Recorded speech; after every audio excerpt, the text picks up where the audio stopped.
Selamat sore Bapak Ibu Saudara sekalian. Terima kasih untuk majelis jemaat dan hamba Tuhan untuk kesempatan bisa khotbah di tempat ini, khususnya dari tadi pagi hingga sore hari ini.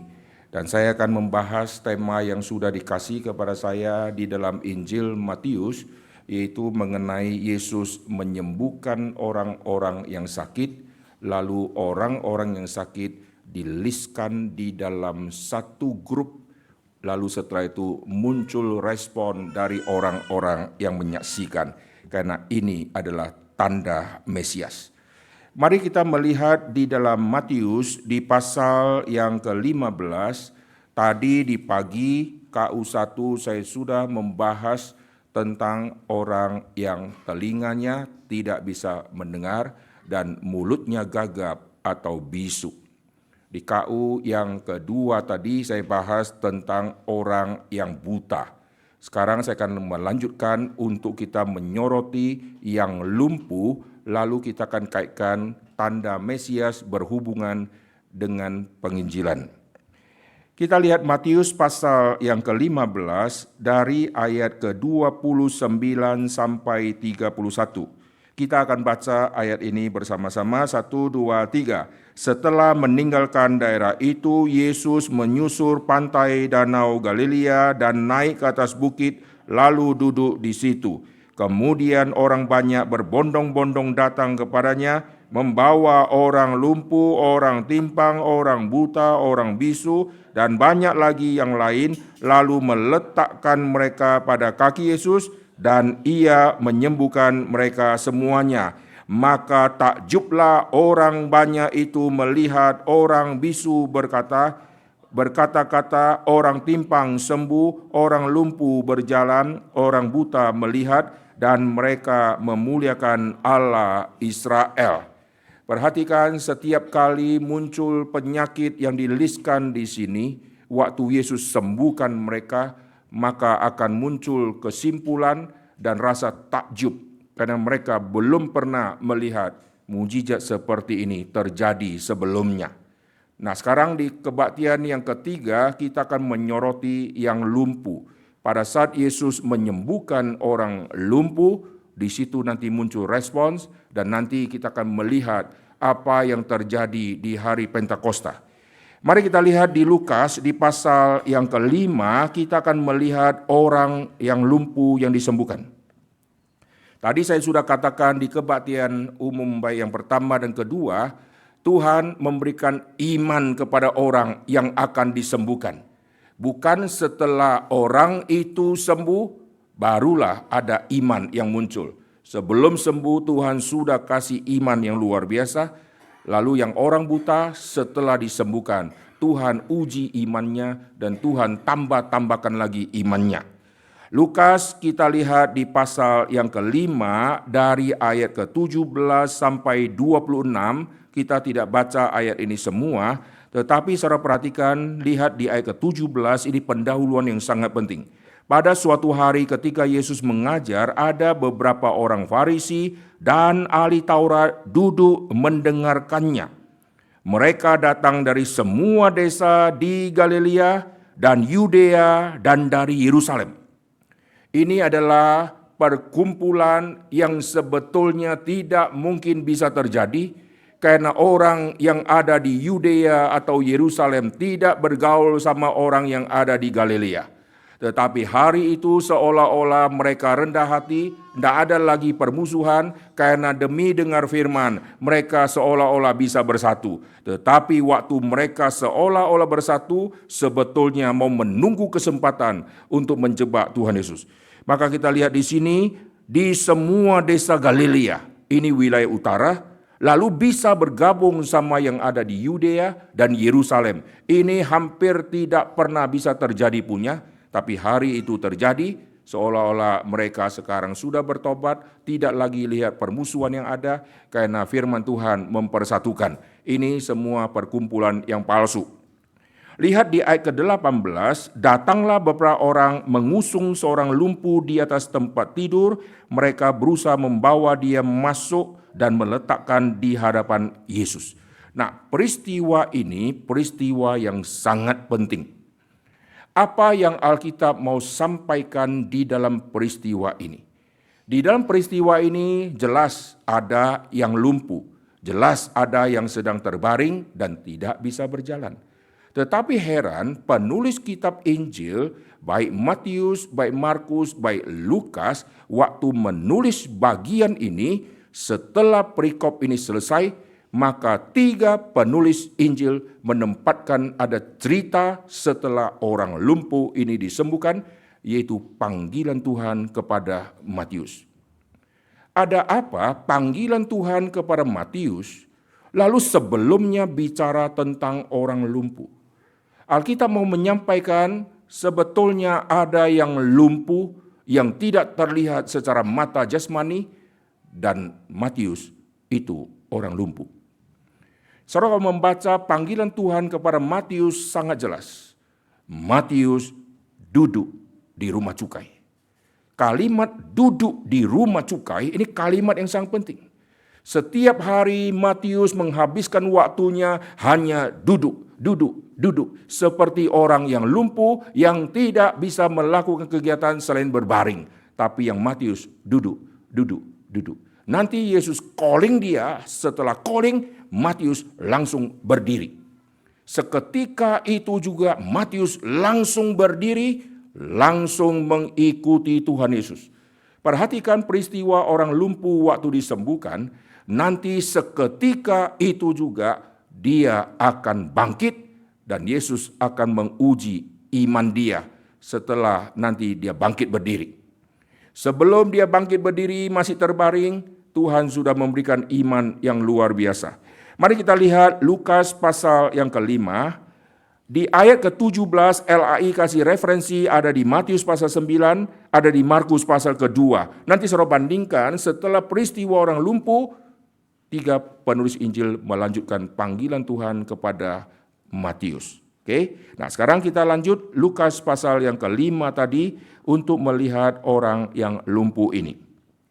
Dia digotong dan dia dibawa. Oke, kita bandingkan dengan Matius pasal yang ke-9.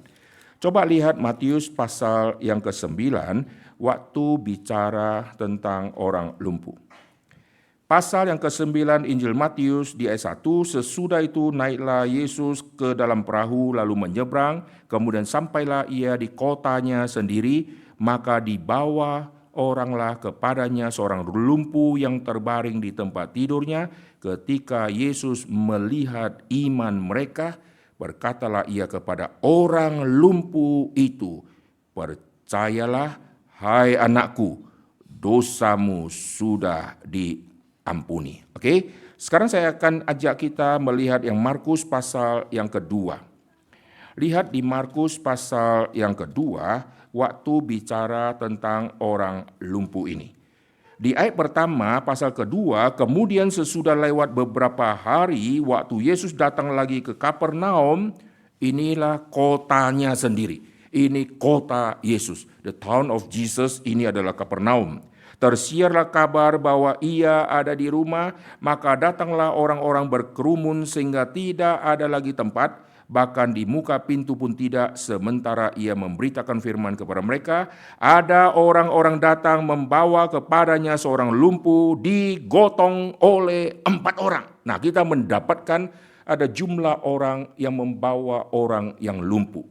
Sekarang saya tanya saudara, kalau saudara jadi satu di antara 4 orang, saudara perlu iman atau tidak? Satu di antara 4 orang yang menggotong, saudara perlu iman tidak? 4 orang perlu iman. Dan 4 orang perlu iman yang sama. Kalau di antara 4, hanya 3 yang mempunyai iman yang sama, lalu 1 kurang beriman, maka waktu dia gotong, orang yang lumpuh ini pasti akan jatuh. Melangkahnya mereka harus sama secara speedonya. Kalau 3 semangat, 3 langkah cepat, yang 1 ketakutan dan tidak langkah, maka pasti jatuh. Karena keseimbangan akhirnya berkurang. Jadi 4 orang yang menggotong ini misteri luar biasa. Nanti kalau di sorga kita cari tahu siapa orang ini. Karena orang ini punya iman yang luar biasa, menggotong, dan dia tahu di lokasi sana begitu padat. Berarti kemungkinan mereka akan ditolak sangat besar, dan mereka membawa orang datang bukan pada saat waktu yang tepat. Kalau Yesus ada di lapangan, kau bawa orang sakit, waktunya tepat. Tapi sekarang begitu banyak orang sudah berkerumun di tempat yang tidak besar, di rumah, lalu kau bawa, lalu kau mesti usir semua yang ada di dalam. Di dalamnya ada petinggi-petinggi, pejabat-pejabat rohaniawan, semua ada di situ. Lu mau geser mereka, cari mati kau, gitu kan? Kemungkinan untuk ketemu Tuhan Yesus sangat tidak mungkin. Tetapi mereka dengan iman yang luar biasa, mereka melangkah. Maka kita lihat kelompok pertama adalah kelompok yang membawa 4 orang. Lalu yang kedua yang perlu iman yang sangat besar, yaitu yang lumpuh. Bayangkan mukanya mau taruh di mana gitu ya. Begitu sampai ke sana ternyata tidak boleh masuk. Mungkin dia akan berkata, sudah ku bilang dari tadi jangan bawa saya kalau dia tidak ada iman. Tetapi orang lumpuh ini punya iman yang luar biasa dan rela digotong. Saudara kalau mengalami ada 4 orang gotong, lalu saudara lumpuh, baru akan ketahuan ngerinya. Mau pegang nggak bisa pegang. Lalu yang kiri jalan cepat, yang kanan jalan kurang cepat, lalu ada tanjakan, ada turunan. Waduh, setengah mati itu ya. Kalau daerahnya rata masih enak. Begitu bawa lalu mau masuk tidak bisa masuk, maka mereka naik ke tempat yang atas. Untuk naik ke tempat atas berarti yang digotong akan mengalami kemiringan. Kemungkinan jatuh sangat-sangat besar. Coba kalau kita jadi orang yang lumpuh, kira-kira saudara terus lanjut atau minta pulang? Jujur. Langsung berkata, sudahlah tak ada guna. Sudah 15 dokter terkenal, ahli ortopedi sudah saya kunjungi, ronsen sudah komplit semua, tidak ada yang bisa sembuhkan, percuma, udahlah, waktunya tidak pas, memang timingnya tidak pas, kehendak Tuhan beda, kalau lancar baru jalan, kalau sekarang tidak lancar mungkin Tuhan tidak berkenan, udahlah pulang saja, besok kita datang lagi. Tapi heran ya, orang lumpuh ini tidak ada komentar. Dan nanti 4 orang itu dengan iman yang luar biasa membuka dari atap situ lalu turunkan orang yang lumpuh. Wih, begitu turun, muka semua orang memandang orang lumpuh.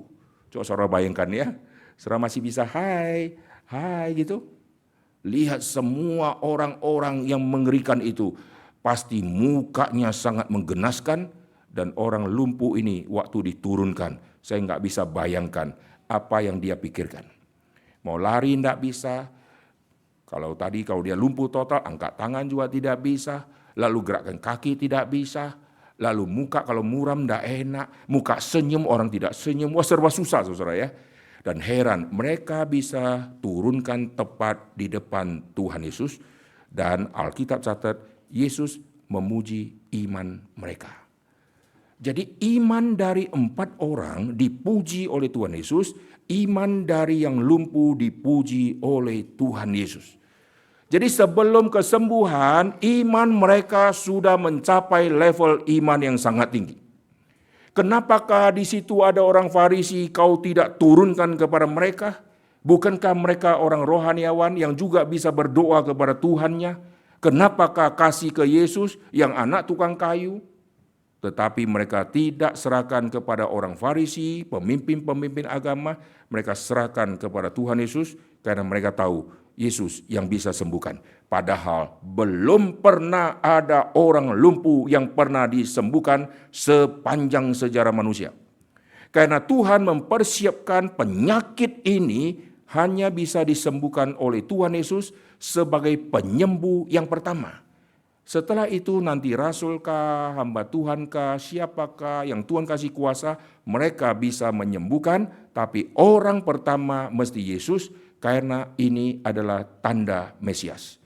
Nah, perhatikan, Yesus mengetahui mereka yang datang mendengarkan firman Tuhan, mereka mau cari tahu dan mereka mau cari kesalahan. Dan Yesus sengaja mengatakan kalimat yang membuat mereka berespons. Mari kita lihat kembali ke Lukas pasal yang ke-5. Setelah ini kita akan melihat yang di Pentakosta. Lukas di pasal yang ke-5. Ayat ke-20, ketika Yesus melihat iman mereka, berkatalah ia. Dia berkata kepada yang lumpuh, "Hai saudara, dosamu sudah diampuni." Kenapa Yesus tidak pakai kalimat lain? Kenapa Yesus pakai kalimat yang provokator ini? Karena orang-orang di sana tidak bisa menerima fakta Yesus adalah Tuhan. Maka Yesus sengaja berkata, dosamu diampuni. Dan kalau Yesus bukan dari atas, bukan utusan yang sejati, apa yang dia katakan, silakan engkau katakan dosamu diampuni, tapi faktanya mujizat tidak terjadi. Karena Yesus bukan datang dari atas, tidak ada kuasa dari Bapa. Kalau Yesus adalah utusan yang palsu, dia berkata dosamu diampuni, silakan lu berkata dosamu diampuni. Faktanya orang ini tetap lumpuh.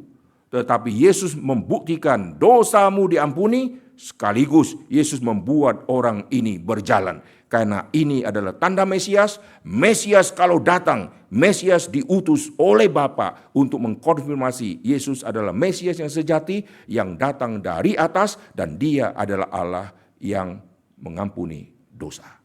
Begitu Yesus katakan dosamu sudah diampuni, mereka berespon, lalu mereka mengatakan, hei, menganggap dirimu sebagai Tuhan ya, sok-sokan lu ya. Lalu Yesus menyerang mereka. Mari kita lihat ke Lukas pasal yang ke-5 tadi. Ayat ke-21, siapakah orang yang menghujat Allah ini? Siapakah yang dapat mengampuni dosa selain daripada Allah sendiri? Akan tetapi Yesus mengetahui pikiran mereka, lalu berkata kepada mereka, apakah yang kamu pikirkan dalam hatimu? Manakah lebih mudah? Nah, Yesus kasih ujian yang gampang, saudara ya. Manakah lebih mudah? Mengatakan dosamu diampuni, atau mengatakan bangunlah dan berjalanlah? Coba asumsi ya, saudara semua adalah orang Farisi dan ahli-ahli Taurat. Waktu kalimat ini dikatakan oleh Yesus, saudara akan pilih yang mana? Mana lebih gampang? Dosamu diampuni, sama bangunlah dan berjalanlah. Mana lebih gampang? Cuma dua pilihan loh. Saudara nggak mungkin berkata dosamu diampuni. Karena Yesus berkata langsung kena ciduk. Lalu orang Farisi berkata, yang paling gampang, dosamu diampuni. Lu tadi ngomong dosamu diampuni, lu marah-marah. Sekarang lu bilang kok boleh lu. Maka nggak mungkin dia katakan. Dan Yesus sengaja arahkan mereka untuk berkata, bangunlah dan berjalanlah. Sekarang kita lihat di Alkitab, mereka jawab tidak. Padahal sisa satu yang mungkin dia katakan, bangunlah dan berjalanlah. Seandainya ya, ada orang yang kepo-kepo waktu itu dia berkata, yang paling gampang, bangunlah, berjalanlah. Yesus akan berkata, silakan kau katakan. Teriak sampai mulut berbusa-busa, tidak akan bangun-bangun. Karena hanya Mesias yang bisa membangunkan. Setelah Yesus tantang seperti itu, semua bungkam. Sekarang Yesus yang akan membangunkan orang ini. Nah, perhatikan, Yesus melakukan mujizat yang begitu clear. Tetapi orang-orang zaman sekarang dibodohin oleh pendeta-pendeta kesembuhan ilahi. Perhatikan pendeta kesembuhan ilahi, waktu dia menyembuhkan orang yang lumpuh, apa yang terjadi? Orang itu misalnya didorong di kursi roda kah, atau dia dibaringkan di kasur kah.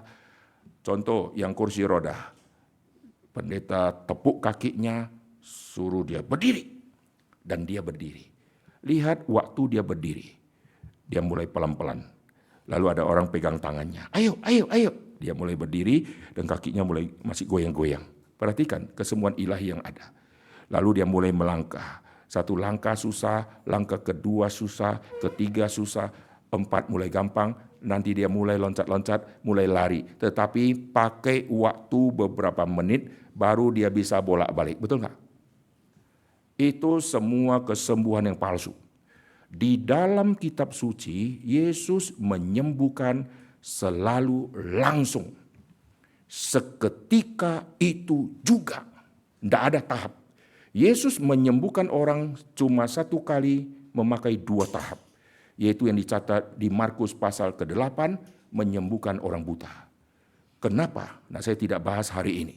Yesus menyembuhkan cuma satu kali memakai 2 tahap, bukan karena Yesus tidak ada kuasa. Semua kesembuhan yang Yesus kerjakan selalu muncul kalimat seketika itu juga. Lalu untuk membuktikan orang ini betul-betul disembuhkan, maka kita lihat Yesus memerintahkan dengan kalimat yang tidak mungkin sebetulnya bisa dilakukan. Lihat di Lukas pasal yang ke-5 tadi.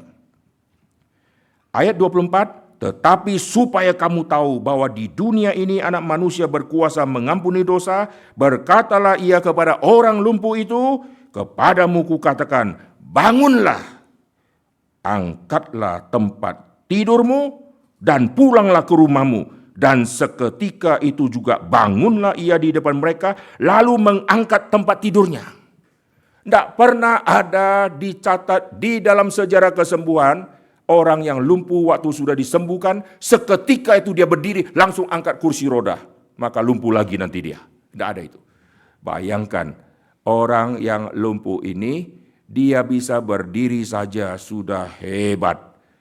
Karena kaki yang belum pernah digunakan, pertama kali digunakan, pasti susah sekali.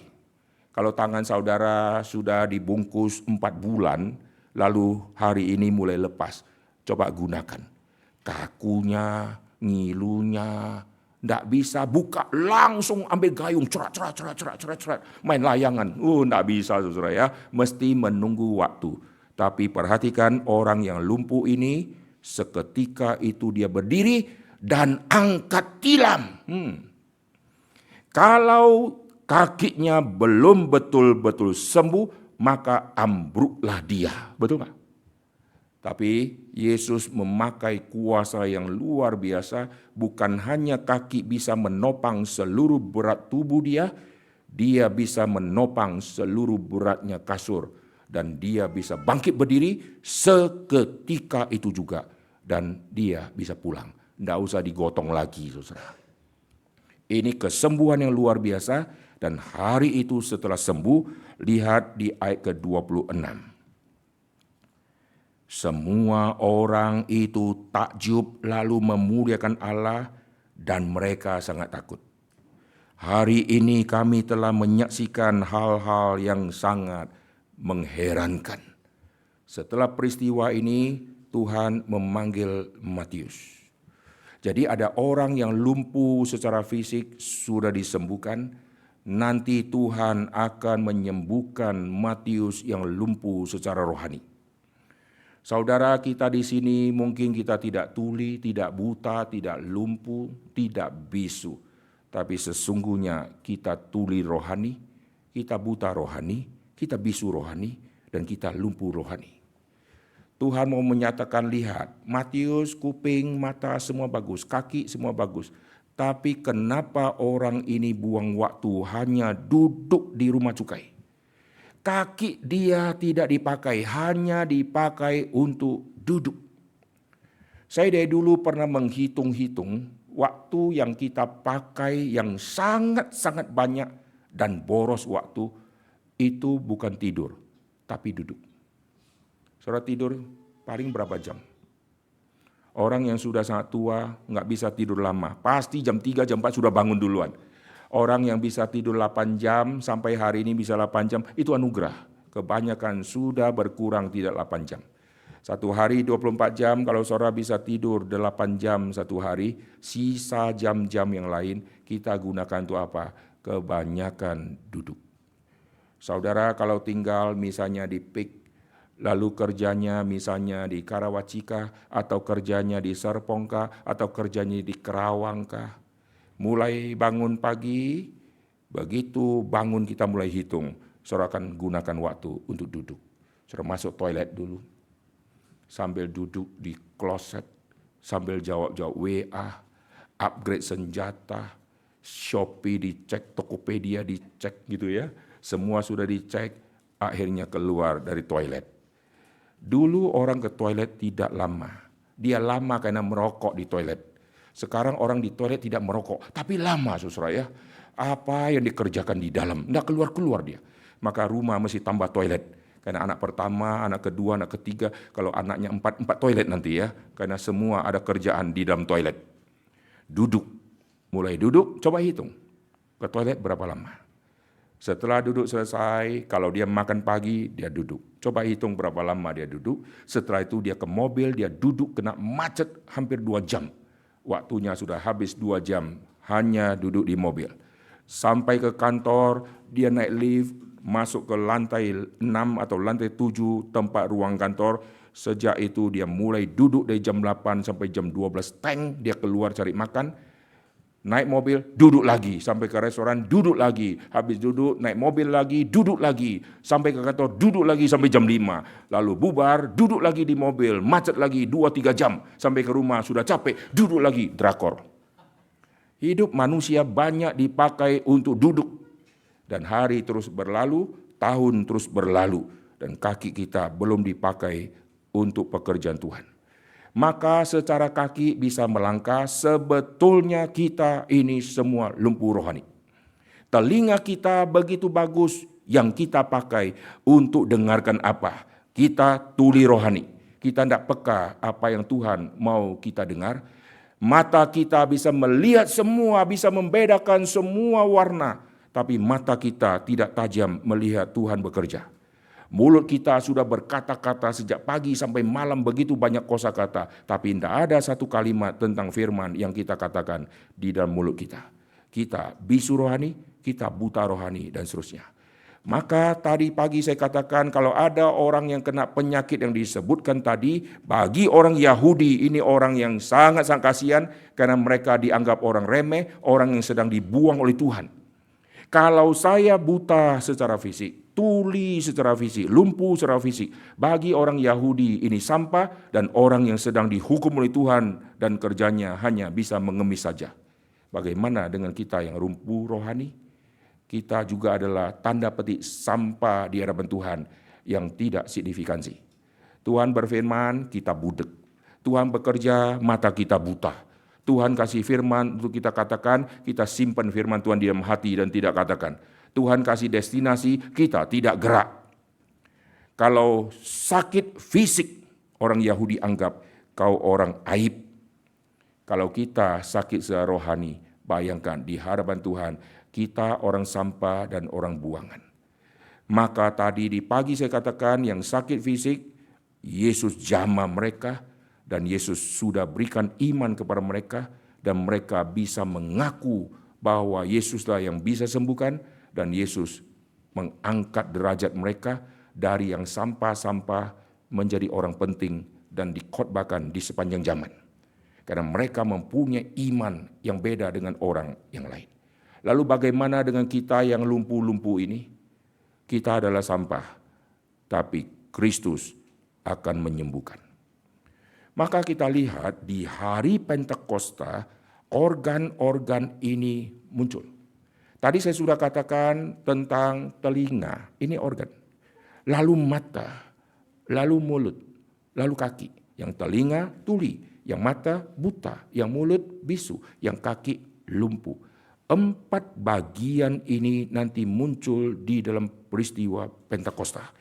Mari kita lihat di kitab Kisah Para Rasul. Kisah Para Rasul lihat di pasal yang kedua. Kisah Para Rasul di pasal yang kedua, lihat di ayat yang kedua. Tiba-tiba turunlah dari langit suatu bunyi. Mereka mendengar ada bunyi. Seperti tiupan angin yang keras memenuhi seluruh rumah di mana mereka duduk. Tampaklah kepada mereka, mata mereka melihat. Telinga mereka mendengar, mata mereka melihat. Lidah-lidah seperti nyala api bertebaran dan hinggap pada mereka masing-masing. Penuhlah mereka dengan Roh Kudus, lalu mereka mulai berkata-kata mulut. Jelas? Saudara perhatikan, nanti semua ini diaktifkan. Di hari Pentakosta, pekerjaan Tuhan menghidupkan semua yang lumpuh-lumpuh ini. Telinga mereka akan mendengar suara Tuhan. dan telinga mereka akan mendengar perintah Tuhan, dan kuping mereka akan peka. Roh Kudus berkata, khususkan Barnabas dan Saulus bagiku. Clear, tidak kirim salah orang. Clear, tidak debat-debat. Roh Kudus memimpin misinya Paulus, clear. Paulus langsung mengikuti, kuping jelas. Dan bagaimana orang-orang gereja mula-mula dituntun oleh Roh Kudus, dan mereka semua taat.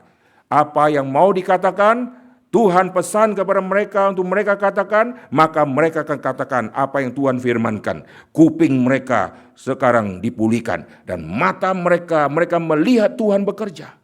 Dan mulut mereka Tuhan pakai untuk bersaksi. Lalu di manakah kaki? Dan saudara lihat di hari Pentakosta, mujizat mulut dibuka. Mujizat kuping manusia dibuka untuk menangkap firman.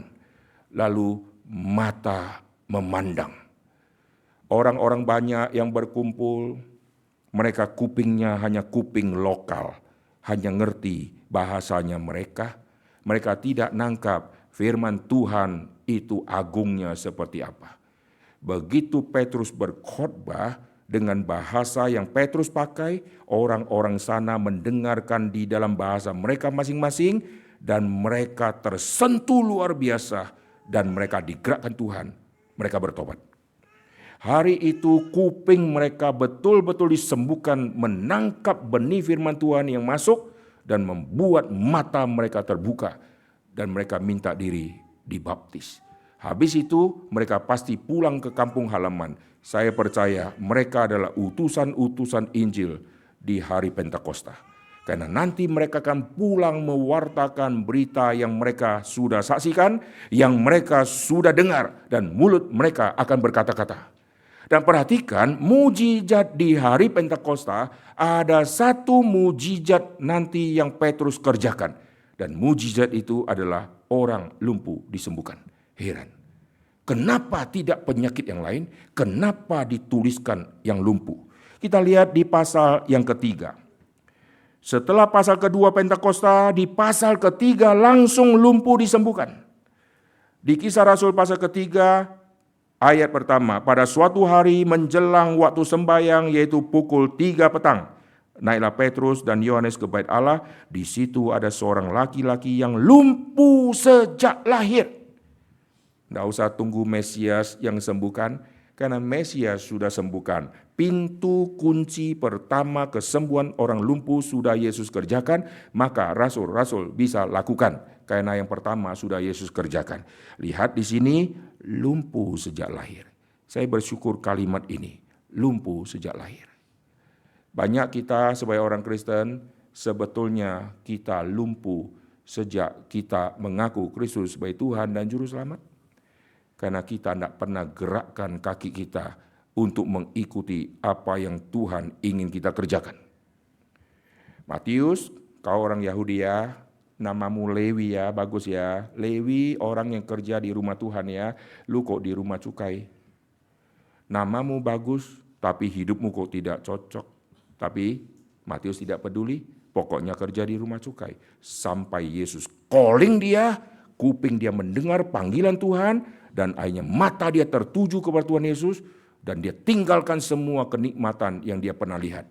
Gaji dia pasti banyak, kemungkinan dapat uang dengan main-main segala macam angka-angka gampang sekali.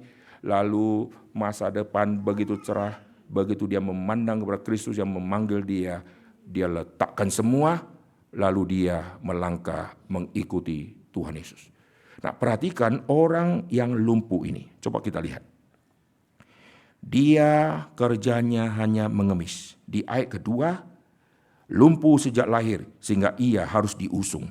Tiap-tiap hari orang itu diletakkan dekat pintu gerbang bait Allah yang bernama Gerbang Indah untuk meminta sedekah kepada orang-orang yang masuk ke dalam bait Allah. Ketika orang itu melihat bahwa Petrus dan Yohanes hendak masuk ke bait Allah, ia meminta sedekah. Mereka menatap dia, dan Petrus berkata, lihatlah kepada kami. Lalu orang itu menatap mereka dengan harapan akan mendapat sesuatu dari mereka. Tetapi Petrus berkata, emas dan perak tidak ada padaku, tetapi apa yang kupunya kuberikan kepadamu. Demi nama Yesus Kristus orang Nazaret itu, berjalanlah. Lalu ia memegang tangan kanan orang itu dan membantu dia berdiri. Seketika itu juga kuatlah kaki dan mata kaki orang itu langsung melonjak berdiri, lalu berjalan kian kemari mengikuti mereka ke dalam bait Allah, berjalan, melompat-lompat serta memuji Allah. Oke? Ini kesembuhan kepada orang lumpuh di hari Pentakosta, ada makna yang Tuhan mau sampaikan. Perhatikan, kesulitan orang percaya bukan terdapat di telinga, bukan terdapat di mata, bukan terdapat di mulut. Meskipun ada yang sulit di telinga, di mata, di mulut, tapi rata-rata kita semua sulitnya di kaki. Kalau kita dengar firman Tuhan, kita rela meluangkan waktu. Datang ke gereja, buka rekaman khotbah. Kita lebih gampang untuk dengarkan firman. Lalu kalau firmannya keras, kita ganti khotbah yang lebih gampang. Oke? Lalu kalau mata memandang, melihat pekerjaan Tuhan. Kita play semua pekerjaan Tuhan kita bisa nonton. Lalu mulut berkata-kata, kita bisa katakan. Tapi radius orang yang dengar ini hanya radius sempit. Kaki tidak mau gerak ke tempat yang jauh. Saya pernah khotbahkan tentang kaki dan mulut. Kaki sama mulut ini dua organ yang sangat ajaib. Kaki adalah alat transportasi yang paling unik di alam semesta. Kalau saudara lihat mobil hanya bisa jalan, dia akan jalan di daerah daratan, lalu dibuat lagi dia bisa jalan di lautan, tapi mobil tidak bisa manjat tebing yang curam. Lalu pesawat hanya leluasa dia turun ke darat, leluasa dia terbang. Untuk dia nyelam mesti ganti kapal selam, betul nggak? Lalu lihat semua teknologi, kalau dia bisa satu, dia tidak bisa yang kedua. Dia bisa kedua, tidak bisa yang ketiga. Tetapi Tuhan cipta kaki manusia. Bisa di darat dia jalan, dia lari. Bisa di air dia berenang, ke tebing dia manjat tebing. Heran. Dan tidak usah ganti oli. Heran ya, nggak usah ganti IC-nya. Dan kaki kita bisa berjalan hampir tidak terbatas. Jikalau kita tidak lumpuh, dan kita mati umur 100, kita terus pakai kaki untuk berjalan sejak kita bisa melangkah. Kalau kita hitung, itu tidak, tanda petik, tidak terbatas. Terbatas karena kita mati. Coba kalau kita tidak mati-mati, langkah kaki kita terus melangkah, betul nggak? Otak kita bisa menampung ilmu hampir tidak terbatas. Saudara baca apapun, kenalan sama siapapun, masuk satu data, tidak pernah upgrade memori. Sedangkan komputer makin lama makin lambat mesti ganti memori, betul nggak? Otak nggak perlu ganti. Ini ajaib sekali. Nah sekarang kita kembali ke kaki. Kaki adalah alat transportasi, mulut ini adalah mic, dan mulut juga speaker. Zaman dulu kalau orang buat mic sama speaker pasti beda benda. Mic ya mic, speaker di tempat yang lain. Tapi Tuhan sudah cipta mulut manusia adalah mic sekaligus speaker. Wah, kita tidak usah bawa speaker yang lain, saudara ya. Sekarang kalau saudara mau khotbah kepada banyak orang, sudah bawa mic, mesti bawa gotong-gotong speakernya. Lalu supaya nyala mesti colok ke listrik. Kita punya mic sama speaker, tanpa listrik bisa ngoceh-ngoceh, bisa ngomong-ngomong. Dan bisa keluarkan kata-kata yang hampir tidak terbatas jumlahnya. Dan waktu kata ini mau keluar, speaker ini mau disuarakan, maka perlu kaki untuk hantar ke tempat yang jauh. Zaman dulu tidak ada transportasi yang lain, maka kaki yang menghantar speaker sama mulut ini. Jikalau Injil bisa tiba di gunung, artinya orang jalan kaki tiba di gunung. Kalau zaman sekarang orang gunung bisa dengar karena ada internet. Zaman dulu tidak ada. Maka kaki yang terus akan dipakai. Bagaimana Injil bisa tersebar sampai ke ujung bumi, kuncinya kaki mesti jalan. Betul? Pergilah, penuhilah bumi artinya melangkah. Tuhan pesan kepada Adam untuk memenuhi bumi. Tuhan pesan kepada murid-murid, kau harus pergi, kau harus kabarkan Injil sampai ke ujung bumi. Artinya kaki mesti melangkah. Kenapakah sampai hari ini banyak tempat yang belum dengarkan Injil? Karena banyak orang yang kakinya masih lumpuh dan tidak mau melangkah. Saudara coba cek, kaki kita sudah pakai langkah berapa jauh? Selain rumah, kos, mall, gereja, lantai 1, lantai 2, lantai 3, toilet gitu kan. Lalu antar anak ke sekolah, lalu jalan-jalan ke tempat rekreasi, ke Ancol, lalu ke Singapura, lalu bolak-balik. Coba hitung, langkah kaki kita jalannya berapa jauh? Kita tidak sadar, kita sedang lumpuh secara rohani. Kita waktu berkata-kata, kata-kata yang indah kita tidak siarkan, kita tidak hantar dengan kaki untuk melangkah. Maka Alkitab memuji betapa indahnya kedatangan kaki atau jejak-jejak kaki orang yang membawa berita sukacita, berita damai sejahtera. Karena kaki itu harus bergerak. Bayangkan Petrus, bayangkan semua rasul, kuping sudah dibuka, mata sudah dibuka, mulut sudah dibuka, mereka semua diam di Yerusalem. Maka Injil hanya berkoar-koar terus di Yerusalem, tidak sampai ke tanah Samaria, tidak sampai ke Roma. Maka kaki mesti dihidupkan. Amin. Saudara mesti berdoa, Tuhan hidupkan kupingku supaya aku peka menangkap pesan dari Tuhan. Tuhan hidupkan mataku supaya mataku melihat terang Tuhan sedang memimpin aku sedang melangkah. Tiang awan sudah bergerak, aku harus cepat bergerak. Mataku harus peka memandang kapan tiang awan sudah bergerak, tiang api sudah bergerak. Saya tidak boleh diam.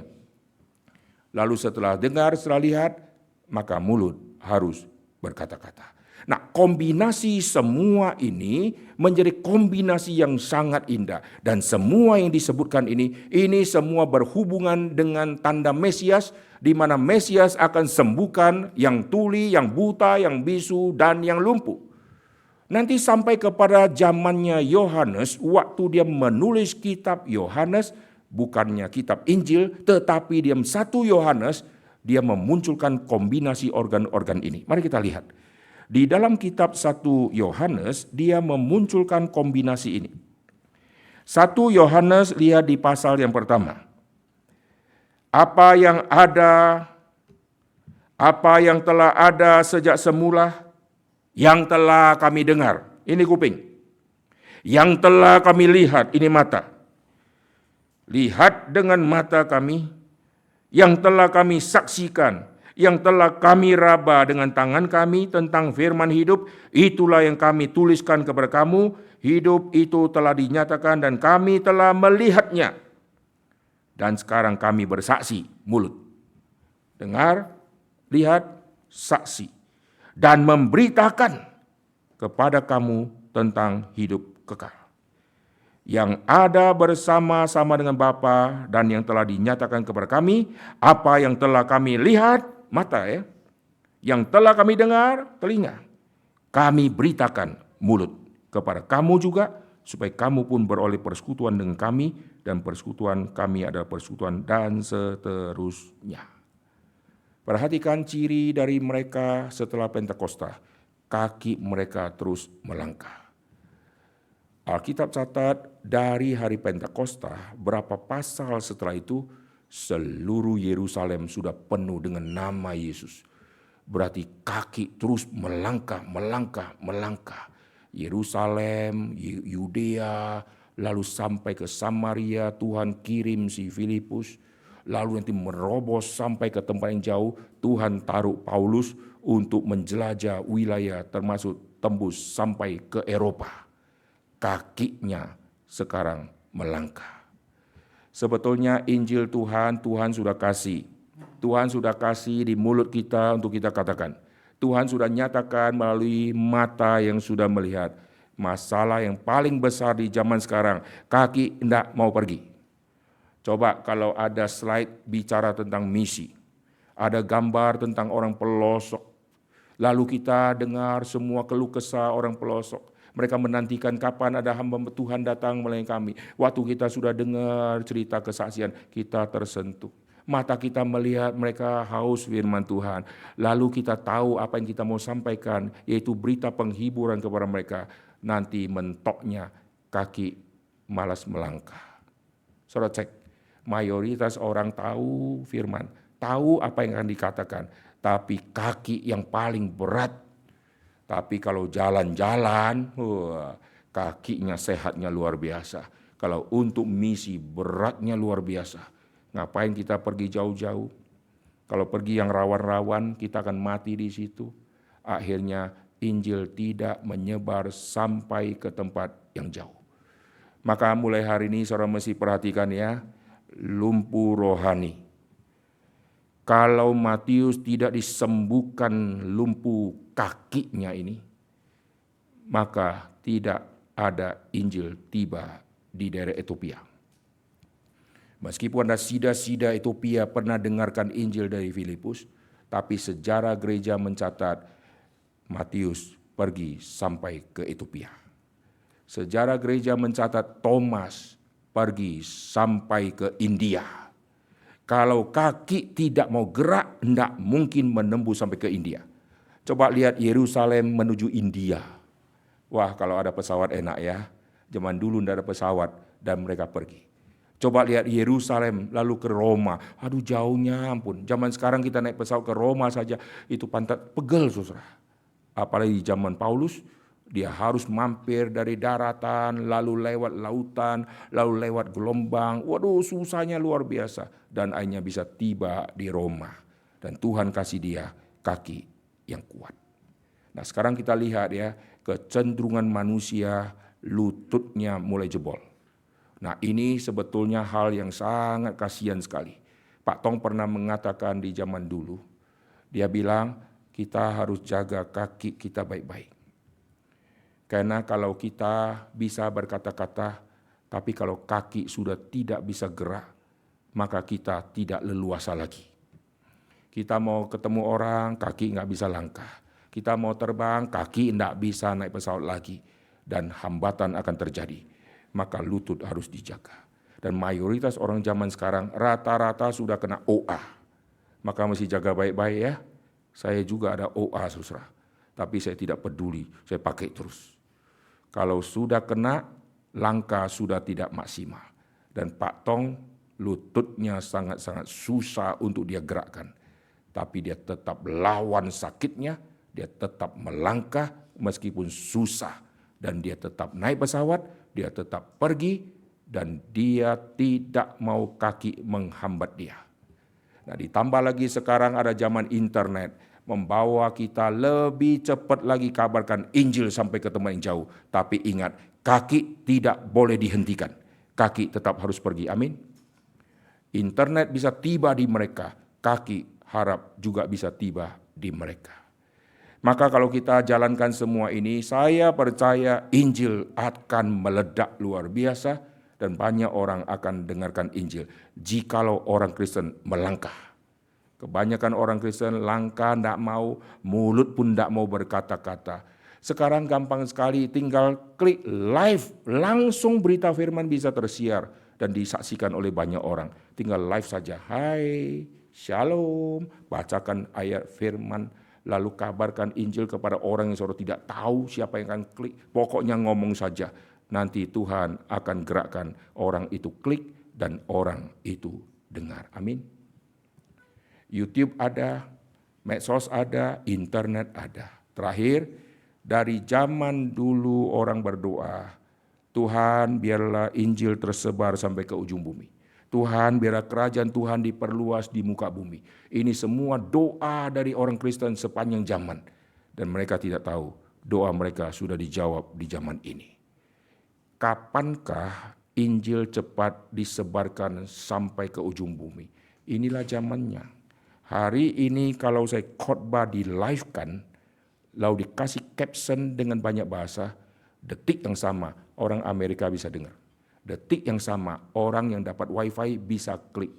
Injil langsung tiba di titik-titik yang jauh. Zaman dulu waktu saya ke Papua, tidak ada peta.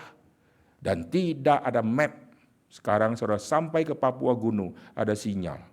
sampai ke tempat jauh, ada mapnya.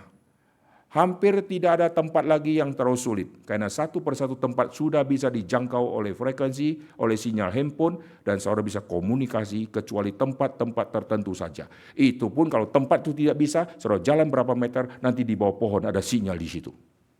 Jadi tidak ada alasan saudara tidak bisa gunakan mulut. Karena mulut ini adalah alat yang Tuhan kasih, dan sekarang Tuhan tambahkan ada internet untuk menyalurkan berita firman dengan cepatnya luar biasa. Dan setelah cepat, kaki harus juga melangkah. Amin. Kalau kaki melangkah, internet jalan, mulut berkata-kata, telinga terus rajin mendengar, mata terus memandang, maka semua kita akan masuk di dalam dunia misi dan Tuhan pasti memberkati kita. Tapi nyatanya kesulitannya adalah orang Kristen ada yang masih tuli rohani. Sudah diselamatkan tapi kuping nggak tajam-tajam. Sudah diselamatkan tapi mata akhirnya banyak kataraknya. Sudah diselamatkan mulut beratnya luar biasa. Sudah diselamatkan kakinya seperti kaki gajah yang susah melangkah. Sayang ya, biar mulai hari ini kita berdoa. Jikalau Kristuslah yang membuka pintu Mesias tadi, yaitu menyembuhkan penyakit-penyakit yang kita sudah sebutkan tadi. Kita mohon biar Kristus juga yang membuka semua kelumpuhan-kelumpuhan ini supaya kaki kita bisa loncat-loncat dan bisa berjalan kiri dan kanan untuk misi Tuhan. Amin. Dan telinga kita mulai peka, mata tertuju kepada Tuhan, dan mulut terus menyaksikan apa yang kita dengar dan apa yang kita sudah lihat. Mari kita berdoa.